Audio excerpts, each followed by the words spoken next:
بەخێر بێن بۆ شاری کەرکووک، شاری پێکەوە ژیان و ئاشتی.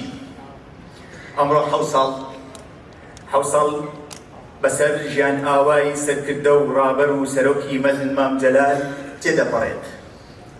سەرۆک مام جەلال سەرگرتەیەکی گەورەی مێژووی ناوچەکە بوو کە بە ئاسانی بۆ شایی ئەو پڕناکرێتەوە.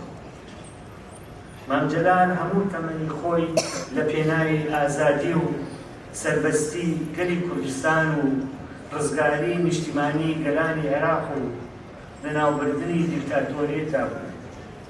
لای مام جەلال کەرکووک شاری دێرینی بەرهێنانی نەوت و ڕۆشنبیران و چەپەگوڵی نیشتیمانی بوو.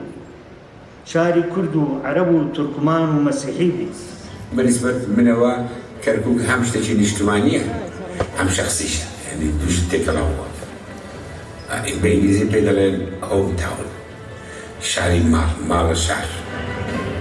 هەمیشەش بە شانازیەوە وت من Kerkukçiyim. Diğer Sayın Cumhurbaşkanı'na teşekkür ettikten sonra şimdi de aldığımız bir anma mesajında Irak Başbakanı Muhammed Şeyha Sudani'nin vekili olan أشغفني والدي منذ عمر الخامسة بتلاوة شعر الجواهر وكثيرا ما كان يتردد على مسمع اسم الرئيس جلال الطالباني. وفي ظل هذا السياق كان مام جلال حريص جد الحرص على التعامل في قضايا كركوك وملفات كركوك.